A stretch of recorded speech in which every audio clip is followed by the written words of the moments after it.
আসসালামু আলাইকুম এভরিওয়ান। তুমি এলে মেঘ হাসলো পর্ব ৩। ওয়ারিনা আমিন কথা বলার সময় আকস্মিক দরজায় দৃষ্টি গেল।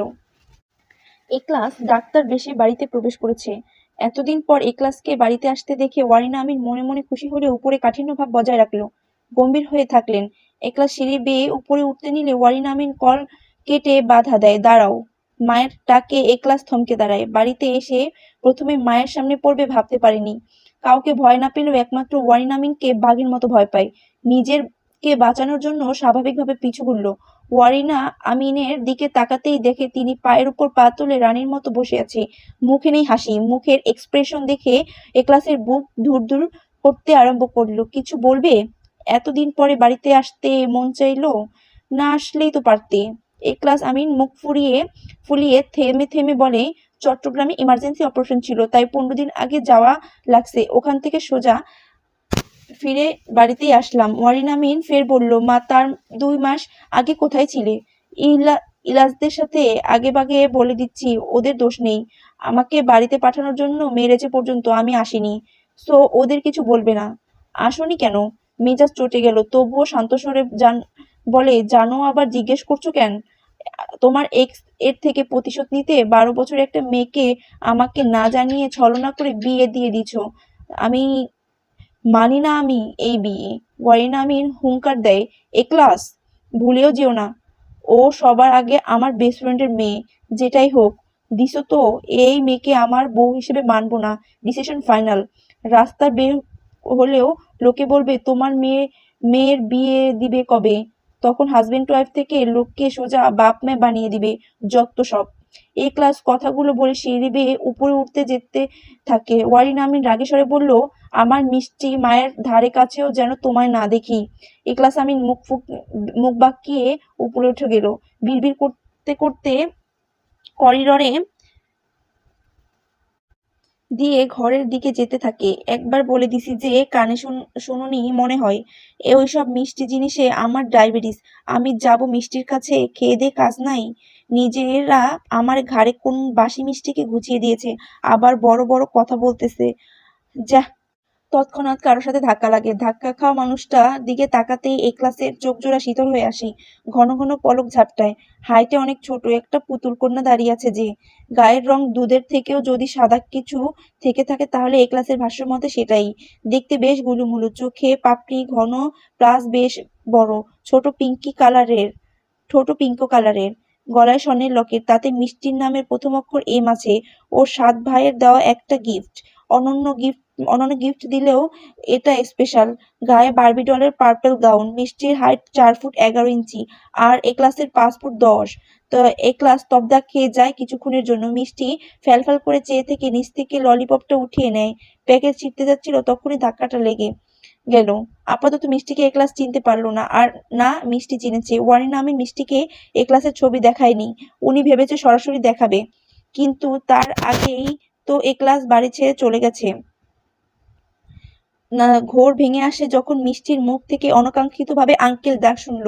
আঙ্কেল, সরি, আমি দেখতে পাইনি। আঙ্কেল সম্বোধনে এক্লাস আমিন বিব্রত হয়। তার সাথে ভাবে, ওকে দেখতে কি বেশি বয়স্ক লাগে যে মেয়েটা আঙ্কেল বলে ডাকছে? ইকলাসের ভাবনার মাঝে অলি পিকুকে নিয়ে আসলো। পিকু আর মিষ্টি সেম সাজগোজ। এ বাড়িতে আসার পর দুজন সেম সেম পোশাক পরে খেলে। পিকু এক্লাসকে দেখে বলে উঠল, তোমার সাথে কথা নেই, যাও আরি, আমি রসমালাইয়ের সাথে শুধু কথা বলবো। বলেই অলির থেকে নেমে মিষ্টির হাত ধরে বলল, রসমালাই চলো, নানা ভাই এসে পড়বে। চলো। মিষ্টি পিকু নিয়ে চলে গেল। এক্লাস মনে মনে বলে, মেয়েটা কে? আগে তো দেখিনি। আমার বাপের কোনো আত্মীয় নাকি? তবে পিকু নিকনেমটা দিছে যে সঠিক দিছে। মেয়েটা একদম নরম তুলতুলে। দূর ছাই, বয়সে আরেকটু বড় হলে ওকেই বিয়ে করতাম। অলির এগিয়ে এসে কোমরে হাত দিয়ে বলে উঠে, এতদিন কই ছিলি? তোর আরেকটা সৎ মায়ের খোঁজ করতে গেছিলাম। যদি তাই হয় তাহলে সবার আগে তোকে বাবা গুলি করে মারবে, কেননা মাকে ছাড়া বাবা দ্বিতীয় কাউকে জিন্দিগিতেও বিয়ে করবে না। তাহলে জিজ্ঞাসা করছিস কেন? ডাক্তার বানিয়েছিস, বনে বাদরে ঘুরে ঘুরে বান্দরদের সেবা করা তো আমার পেশা। অরি ফোঁস করে নিঃশ্বাস ছাড়ে। বিরক্তিকর স্বরে বলে, সোজা কথা বললে তোর গায়ে ফোসকা পড়বে। এক্লাস চলে যাওয়ার জন্য পা বাড়াতে নিয়ে নেয়। সর্তাপনে প্রশ্ন করে, অলিকে, মেয়েটা কে? আবার কোনো আত্মীয় নাকি বেড়াতে এসেছে? অলি দম মেরে একলাসের দিকে চেয়ে থাকলো। ওভাবে চেয়ে থাকতে থাকতে একলাস ঘন ঘন ভ্রু নাচায়। অলি নাক উঁচিয়ে বলল, কি রে ভাই তুই, নিজের বিয়ে করা বউকে চিনিস না? সঙ্গে সঙ্গে একলাসের ভিতরে বিস্ফোরণ ঘটে। তবে বিস্ফোরণটা ছিল তার হৃদয় পিণ্ডে, যা কেউ দেখবার নয়। মস্তিষ্ক ফাঁকা হয়ে গেলেও স্বল্পক্ষণের জন্য। দাঁতে দাঁত পিষল। ওর বিয়ে করা বউ কিনা ওকে আঙ্কেল ডেকেছে? কোন অ্যাঙ্কেল থেকে আমাকে আঙ্কেলের মতো দেখায়? একলাস রাগে ফোঁসফোঁস করতে করতে ঘরের দিকে চলে গেল। একলাসের ভাব অলি বুঝতে পারল না, তাই নিচে চলে যায়। মিষ্টি পিকু নিচে আসতেই ডাইনিং টেবিল থেকে ওয়ারিনা আমিন মোলায়েম কণ্ঠে ডাকলো, মিষ্টি মা, নানু ভাই, এদিকে আয়, তোদের জন্য পাস্তা বানিয়েছি। তোর ভাই কখন আসে কে জানে। মিষ্টি পিকু পাস্তার কথা শুনে তাৎপর্য দৌড়ে গেল। পাশাপাশি চেয়ারে বসে মিষ্টি তড়িঘড়ি করে বলে, তাড়াতাড়ি খেতে দাও মাম্মাম। দিচ্ছি মা। ওয়ারিনা আমিন মিষ্টির সাথে খুবই বন্ধুত্ব সম্পর্ক। মিষ্টি আর পিকুর সাথে রাগ দেখায় না। দুজনেই পাস্তা দেওয়ার পর ওয়ারিনা আমিন গ্লাসে পানি ঢেলে দেয়। খাওয়ার এক পর্যায়ে অবুঝ গলায় মিষ্টি ওয়ারিনা আমিনকে প্রশ্ন করে, মাম্মাম, আমাদের বাড়িতে ওই ডাক্তার আঙ্কেলটা কে গো? তোমাদের আত্মীয় লাগে কি? এমালক আমিন তখন সবেমাত্র বাড়িতে এসেছে। কয়েক মিনিটের ব্যবধানে একলাস ও ড্রেস চেঞ্জ করে তাড়াহুড়ো করে নিচে আসলো। প্রতিমধ্যে কোনো লাঞ্চ করেনি। ভেবেছিল ওয়ারিনা আমিনকে বলবে কিছু করে দিতে। এসে যে আবারও মিষ্টির মুখে আঙ্কেল সম্বোধন শুনতে পারবে তার ধারণার বাইরে ছিল। এমালক আমিন অলি মুচকি মুচকি হাসে। ওয়ারিনা আমিন মিষ্টির প্রশ্ন ক্লিয়ারলি বুঝতে পেরে থম মেরে গেছে। পরক্ষণে ছেলের উপস্থিতি টের পায়। ছেলে ওনার আহাম্মক হয়ে আছে। একলাসকে আরো বাজানোর জন্য তিনি ভনিতা শুরু করে, মিষ্টিমা, কার কথা বলছিস? কোন ডাক্তার? পাশ থেকে পিকু বলে উঠল, নানু, রসমালাই মামুর কথা বলছে। মিষ্টি পিকুর দিকে ফিরে সরলভাবে জিজ্ঞাসা করে, ওইটা তোর মামা? পিকুকে কথা বলতে না দিয়ে ওয়ারিনা আমিন আবারও বলেন, ও আচ্ছা, ওই ডাক্তারের কথা বলছিস? হ্যাঁ, অলির ভাই। মিষ্টি অবাক হয়ে শুধায়, তার মানে তোমার ছেলে মাম্মাম? আবার আমার জামাই? শক্ত গলায় বলল, কে বলেছে তোর জামাই? একলাস ড্যাব ড্যাব করে ওয়ারিনা আমিনের দিকে তাকায়। এমালক আমিন আর অলি এগিয়ে আসে। মিষ্টি বিস্মিত হয়ে বলে, অলি আপির ভাই মানে তোমার আর ভাইয়ের ছেলে, আর তোমাদের ছেলে মানে আমার জামাই, যার সাথে আমার বিয়ে হয়েছে। এমালক আমিন মিষ্টির কথায় মিষ্টির মাথায় হাত রাখে। মিষ্টি মাথা তুলে এমালক আমিনের দিকে তাকালেই ইশারায় হ্যাঁ বলে। মিষ্টি কাঁদো কাঁদো স্বরে বলল, বাবাই, আমার জামাইকে কিনা আমি আঙ্কেল ডেকেছি? অলি পিকু এমালক আমিনকে ফিক করে হেসে দেয়। ওয়ারিনা আমিন গম্ভীর সবাইকে ধমক দেয়, জাস্ট শ্যাট আপ। সার্কাস হচ্ছে এখানে। আর মিষ্টিমা, তোর বিয়ে হয়েছে ঠিকই, তবে কোনো জামাই নেই।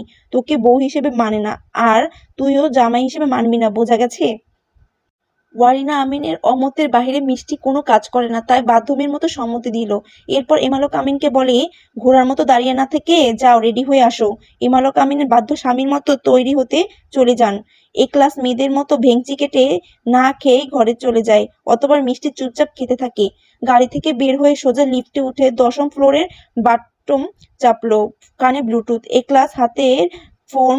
বোরহান ইলাজ গ্রুপ কলে, অর্থাৎ কাল রাতে একলাসের সাথে ঘটে যাওয়া ঘটনাগুলো শেয়ার করছে। সবটা শুনে চারজন হাসতে হাসতে শেষ।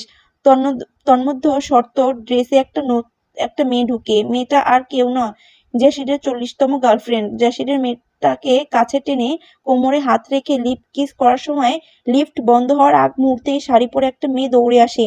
মেয়েটার গায়ে হলুদ শাড়ি, চুলগুলো ছাড়া, দুহাতে গাঁদা ফুলের মালা পেঁচানো, মুখবাবায়ে হলুদ সাজ। শাড়িটাও বাঙালি ভাবে পরা, দেখে বোঝা যাচ্ছে বিয়ের কনে। শাড়ি উঁচু করে দৌড়ানো মেয়ে। জ্যাসিড ওই অবস্থায় স্তব্ধ হয়ে যায়। লিফটে ঢুকেই লিফট বন্ধ করে দেয়। কোনো দিক তাকালো না।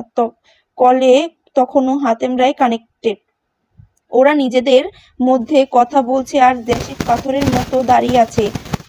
প্রথম নিচ থেকে রেসপন্স করলেও পর মুহূর্তে শাড়ি পরা মেয়েটাকে দেখে বন্ধ করে দিয়েছে। এখন ওর গার্লফ্রেন্ড যা করার করেছে। জ্যাসিড চুপচাপ হাতে ফাইল গুলো বুকের সাথে চেপে ধরে চটপটে বলল, সাইফুরা, তোর যেন ইন্টারভিউটা হয়ে যায়। আরে সাইফুরা, হয়ে যাবে, আল্লাহ ভরসা। কনফিডেন্স রাখ। বিড়বিড় করতে করতে আকস্মিকভাবে পাশে গ্লাস দেওয়ালটায় চোখ যেতেই মর্মান্তিক দৃশ্যটা দেখতে পায়। সাইফুরাও হার্টবিট বেড়ে যাওয়ার উপক্রম। রসগোল্লার মতো চক্ষুদায় করে দ্বিতীয়বার তাকাতেই জ্যাসিডের হেসে খেলে যাওয়ার চোখ জোড়া দিকে দৃষ্টি স্থির হয়। জাসির চোখে হাসল। সাইফুরা মুখখানা হাঁ করে বিদ্যুৎ ন্যায় সামনে ফিরে ফাইল দিয়ে মুখ ঢেকে ফেলে। বিড়বিড় করে বকা দিতে দিতে বলে, ছি, কতটা বাজে আজকাল ছেলেমেয়েরা, কিভাবে উন্মুক্ত পরিবেশে লেপটালেপটি করে আছে। তোদের যদি এত উত্তেজনা বাড়ে তাহলে খোলা পরিবেশ না করে ঝোপঝাড়ের আড়ালে গিয়ে একে অপরকে চুমু খেলেই তো পারিস। ওয়াক থু, একজন আরেকজনকে ছ্যাপকাচ্ছে। বমি পাচ্ছে আমার। সত্যি সত্যি বমি পায় সাইফুরার। মুখে বা হাত দিয়ে চেপে ধরে যাতে গন্তব্যে পৌঁছানো পর্যন্ত বমিটা কন্ট্রোল থাকে। যেই ভাববে সেই কাজ। জাসির সাইফুরাকে ওয়াক করতে দেখে সায়নী নামের মেয়েটাকে নিচ থেকে জোর করে ছাড়িয়ে দেয়। 10ম ফ্লোরে লিফট থামতেই সবার পিছু না ফিরে সাইফুরা তাড়াতাড়ি বেরিয়ে গেল। সাইফুরাকে যাতে হারাতে না হয় তাই সায়নীকে রেখে জাসির সাইফুরার পিছু পিছু দৌড় মারে। কিন্তু ততক্ষণে সাইফুরা কোন দিক চলে গেছে জাসির জানে না। কোথাও না দেখতে বিরক্ত হয় প্রচুর। সায়নী আসে। ব্লুটুথের ওপাশ থেকে ইরাজদের কথোপকথন খেয়াল নেই। ওর দুনিয়াতেই আছে।